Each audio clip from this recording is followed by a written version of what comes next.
आज की वीडियो में जो टॉपिक हम सीखने वाले हैं वो है सिंपल इंटरेस्ट। सिंपल इंटरेस्ट काफ़ी इंपॉर्टेंट है किसी भी कॉम्पिटिटिव एग्जाम के लिए, चाहे एसआई हो, पटवारी हो या फिर कोई भी कॉम्पिटिटिव एग्जाम जिसमें सिंपल इंटरेस्ट या फिर मैथमेटिक्स आता हो। तो सिंपल इंटरेस्ट के हम यहाँ पर आज बेसिक क्वेश्चन करेंगे। धीरे धीरे बेसिक से एडवांस लेवल के क्वेश्चन भी हम यहाँ पर इसमें सॉल्व करने वाले हैं। तो आज पहली क्लास है, कुछ बेसिक चीज़ें आपको पता होनी चाहिए, जैसे कि सिंपल इंटरेस्ट, इसे हिंदी में साधारण ब्याज कहा जाता है।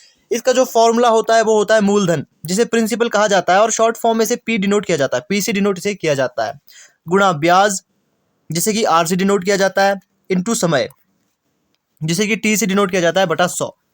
ये आपका फॉर्मूला होता है सिंपल इंटरेस्ट को निकालने का।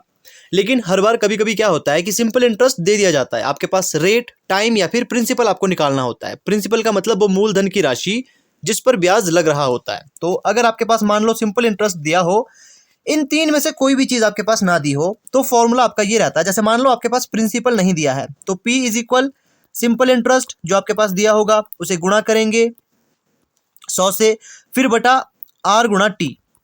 अब मान लो अगर टाइम नहीं दिया हो तो T को यहां लिख लो, सिंपल इंटरेस्ट गुणा 100 बटा में P गुणा R।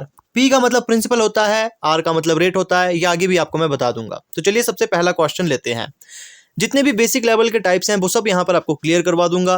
फिर नेक्स्ट वीडियो में एडवांस लेवल के क्वेश्चन हम यहाँ पर क्लियर करेंगे, क्योंकि एडवांस लेवल के क्वेश्चन तक पहुंचने के लिए बेसिक क्लियर होना जरूरी है। तो चलिए अब मान लो ये क्वेश्चन आपके पास आ गया कि 5000 की कोई राशि है, 20% की दर से 3 वर्ष का साधारण ब्याज हमने ज्ञात करना है। अब जैसे कि आपको मैं बता चुका, जो राशि होती है इसे प्रिंसिपल कहा जाता है, तो इसे P लिखेंगे।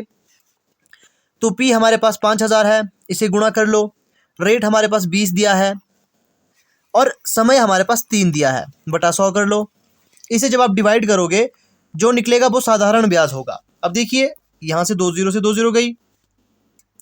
अब यहां पर आप इसे गुणा करोगे तो ये आपके पास हो जाएगा, ये 3000 बनकर आ जाएगा। तो 3000 आपका यहां पर आंसर होगा। 3000 यहां पर सिंपल इंटरेस्ट है। 3000 यहां पर क्या निकल कर आया, ये सिंपल इंटरेस्ट निकल कर आया। अब एक दूसरा क्वेश्चन लेते हैं। यहां पर देखिए आपके पास दिन दिया गया है, ये तो बेसिक सा क्वेश्चन था। अगर आपके पास इस प्रकार से टाइम वर्ष में ना देकर दिन में दिया गया हो तो आप क्या करोगे, जब भी आपके पास दिन में दिया जाता है तो 73 को आपने 365 से गुणा कर लेना है, ठीक है। अब जब आप इसे गुणा करोगे तो आप जानते हो इसे गुणा करके क्या आएगा, इसे 1/5 आएगा। तो आप यहाँ पर समय को 1/5 लिख सकते हो। तो P हमारे पास 4000 है, इसे गुणा कर लो, रेट हमारे पास 10 है, टाइम हमारे पास 1/5 होगा, बटा के नीचे 100। तो इसे आप यहां पर डिवाइड करोगे, 2 जीरो से 2 जीरो गई 2, तो यहां पर 80 यहां पर आंसर आएगा। तो साधारण ब्याज यहां पर कितना निकल कर आया, 73 दिन का। तो 80 रुपए यहां पर हमारे पास साधारण ब्याज निकल कर आया। अब लेकिन कई बार एग्जाम में यह भी पूछ लिया जाता है कि साधारण ब्याज तो आपने बताना ही है, अमाउंट भी आप बताएं, कुल राशि या फिर मिश्र धन भी कहा जाता है। तो जो आपके पास P होगा ना, जैसे P यहां पर 4000 था, उसमें आपने सिंपल इंटरेस्ट जोड़ लेना है। तो 4080 रुपए ये आपके पास फिर मिश्रधन या फिर कहा जाए तो अमाउंट की राशि कहलाई जाती है। नेक्स्ट टाइप का क्वेश्चन, अब मान लो आपके पास दिन की बजाय 4 महीने दे दिया गया है। तो जब भी महीने दिए जाते हैं, महीने को जो महीना दिया है, 4 महीने दिया है, इसे बटा करना है 12 से। 4 एकम 4, 4 3 12, तो 1/3 यहाँ पर आएगा। उसी प्रकार से 4000 है, ये रेट है, और यहाँ पर समय 1/3 निकल कर आया, बटे में 100। 2 जीरो से 2 जीरो गई। वैसे ही यहाँ पर ये 400 आएगा, क्योंकि 40 और 10 गुणा करेंगे 400 आएगा।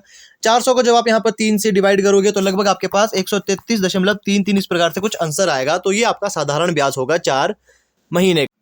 तो चलिए बात करते हैं नेक्स्ट क्वेश्चन की। इसमें यहाँ पर देखिए क्या कहा गया है कि 10,000 रुपए का कितना प्रतिशत की दर से 4 वर्ष का साधारण ब्याज 5000 होगा। जो मैं आपको पहले बोल रहा था कि कभी कभी क्या होता है, सिंपल इंटरेस्ट दे दिया जाता है, बस आपको या तो प्रिंसिपल या फिर टाइम या रेट आपको फाइंड करना होता है। तो इसका फॉर्मूला मैं आपको बता चुका था। जैसे यहाँ पर हमने रेट फाइंड करना है तो ये होगा सिंपल इंटरेस्ट इंटू 100 अपॉन यहाँ पर P गुणा T। प्रिंसिपल क्योंकि हमारे पास 10,000 दिया है, टाइम हमारे पास 4 वर्ष का दिया है, तो उस हिसाब से हम इस क्वेश्चन को यहाँ पर अब सॉल्व करने वाले हैं। अब यहाँ पर देखिए रेट फाइंड करना है, इसके लिए सबसे पहले सिंपल इंटरेस्ट हमारे पास 5000 दिया है, इसको गुणा करेंगे 100 से, बटा में हम यहाँ पर लिखेंगे 10,000, गुणा कर लेंगे 4 वर्ष, क्योंकि P गुणा T यहाँ पर आएगा।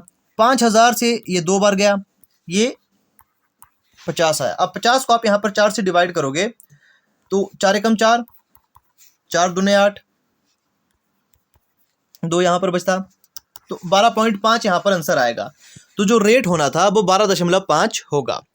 नेक्स्ट क्वेश्चन, अब यहाँ पर कहा गया है कि वह कौन सी राशि है जिसका 5% की दर से 6 वर्ष का साधारण ब्याज 1800 होगा। अब यहाँ पर हमारे पास प्रिंसिपल हमने फाइंड करना है। हमने जो मूलधन की राशि है वो हमने यहाँ पर फाइंड करना है। उसका फॉर्मूला आपको मैं बता चुका था, P is equal simple interest गुणा 100 टाइम गुणा रेट। हम इस प्रकार से इसे सॉल्व यहाँ पर करेंगे। तो सिंपल इंटरेस्ट हमारे पास कितना दिया है, 1800 रुपये हमारे पास सिंपल इंटरेस्ट है, गुणा 100 करेंगे। फिर यहाँ पर देखिए हमारे पास समय 6 वर्ष दिया गया है, रेट 5 दिया गया है, 6 दिया 18, 300। उसी प्रकार से यहाँ पर ये जाएगा 5 दूने 10, तो ये होगा 6000। तो वो राशि कितने की थी, वो 6000 की राशि थी। नेक्स्ट क्वेश्चन, अब आप वीडियो पॉज करके खुद से इसे ट्राई कर सकते हो क्योंकि ये काफ़ी इजी क्वेश्चन है। 10,000 का 10% की दर से कितने समय में 12,000 हो जाएगा। अब कुछ लोग कहेंगे यहाँ पर हमारे पास तो सिंपल इंटरेस्ट दिया नहीं है, सिंपल इंटरेस्ट के बजाय यहाँ पर अमाउंट मिश्रधन हमारे पास दिया है जो कि 12,000 है। तो सिंपल इंटरेस्ट निकालेंगे तो इन दोनों को माइनस करेंगे, 12,000 माइनस 10,000 कितना होगा, 2,000। तो मतलब ये 2,000 हमारा सिंपल इंटरेस्ट है। हमने देखा कि सिंपल इंटरेस्ट को गुणा करते हैं 100 से, फिर जो चीज़ दी गई होगी, जैसे प्रिंसिपल हमारे पास दिया है 10,000, गुणा हमने यहाँ पर 10% से करना है। हमने यहाँ पर टाइम निकालना है, टाइम निकालना था। तो यहाँ पर देखिए ये क्या होगा, 1 0 से 1 0 गई, ठीक है, इससे ये 0 गई, अब इससे ये 0 गई, तो 2 यहाँ पर बच रहा है। तो टाइम यहाँ पर मतलब 2 साल हमें लगेंगे 10,000 का 12 साल होने के लिए, 2 ईयर यहाँ पर आंसर होगा। तो ये कुछ एक बेसिक क्वेश्चन थे सिंपल इंटरेस्ट के जो कि मैं आपको करवा चुका हूँ। अब नेक्स्ट वीडियो में कुछ थोड़े एडवांस लेवल के क्वेश्चन हम करेंगे, उनको भी हम सारी ट्रिक से ही करेंगे, लेकिन ट्रिक के अलावा आपको बेसिक का नॉलेज होना ज़रूरी है। तो चैनल से आपने बने रहना है। वीडियो अच्छी लगती है तो इसे लाइक आपने ज़रूर करना है और शेयर ज़रूर करना है। तो मिलते हैं आपसे नेक्स्ट वीडियो में।